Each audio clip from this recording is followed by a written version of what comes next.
Night City. What's shaking Night City? Good morning, Night City! After playing a whopping 16 hours of Cyberpunk 2077, I feel like I've only just started to scratch below the surface of what's here. Night City is dense and stunning, packed with adrenaline-filled shootouts, compelling conversations, and a copious amount of choices to explore. 2020's most anticipated game certainly isn't without its rough edges, but once I made it past Cyberpunk 2077's lengthy prologue, it clicked. And now all I want is more. No. This isn't happening.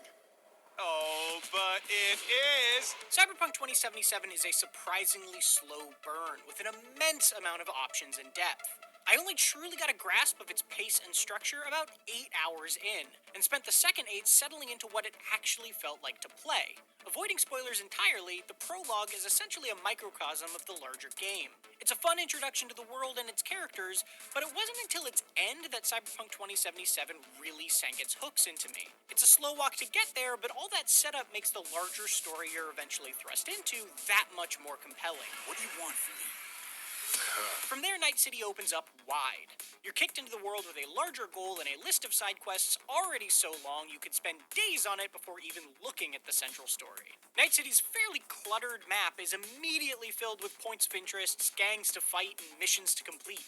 In addition to the story-driven main quest lines, there are more personal side missions that break off of them, alongside niche activities like bare-knuckle boxing fights.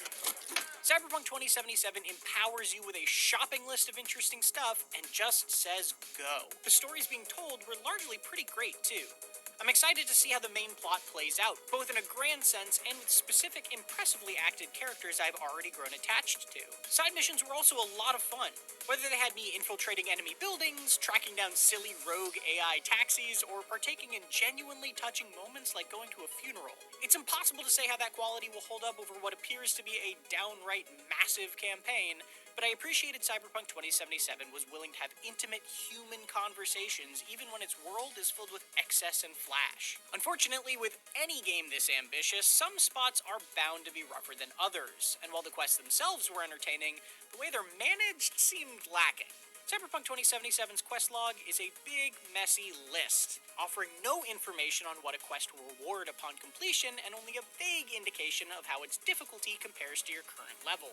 If it's going to give me this many things to do at once, then I wish there were better tools to inform my decisions about the order to do them in. Thankfully, one of my favorite things to do was just drive. Simply put, Night City is stunning. I don't think I've ever seen another video game city quite like it. It's gorgeous, rich in detail, and with a verticality and scale that's genuinely amazing. There's a fast travel system available, but I honestly felt like I was missing out anytime I used it. Unlike other open-world RPGs like Fallout 4 or The Witcher 3, for example, combat isn't an inherent part of that travel either. If I wanted to go from point A to point B, I could do so without worrying about being jumped. As a result, I sometimes went hours at a time without ever drawing a weapon, completing missions just by having conversations and sneaking around a bit. Smaller fights can be found around almost any corner, but you sort of have to go looking for trouble between big quest encounters if you want it. This is fundamentally an RPG, not an action game, and the focus here still feels centered around story and player choice despite its FPS combat. I didn't mind those larger chunks of quiet either, as I generally enjoyed Cyberpunk 2077's dialogue more than its combat. It's certainly not bad, but if you're playing this like a straight FPS, then you'll probably be disappointed.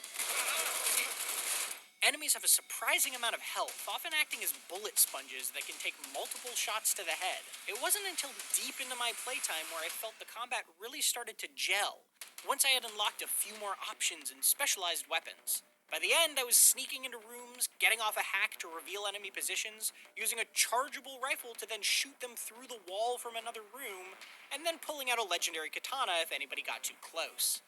That ruled. The spongy health bars were still there, but I think this is where the strength of Cyberpunk 2077's combat lies. It didn't necessarily amaze me in the heat of any given fight, but the vibe, style, and sheer volume of choices let me find something that had me personally grinning from ear to ear. There are loads of systems to support whichever playstyle is most appealing to you, be they weapon types, stat-based improvements, or cybernetic augmentations. Once, I stealthily cleared out an entire 4-floor base without ever firing a shot, while other times my character's high body stat let me rip open doors and rush straight in. I left Cyberpunk 2077 hungry for more, and it certainly has more to offer. Night City is rad as hell. A gorgeous world that you could get lost in a dozen different ways. Much like even the excellent Witcher 3 before it, though, it's certainly not without its rough edges. But they didn't stop what it does well from shining brightly. Even after 16 hours, I feel like I've only just started to experience everything here, and it only got more exciting the deeper I went. For more on Cyberpunk 2077, check out some Series X gameplay, or its latest trailer. And for everything else, keep it right here on IGN.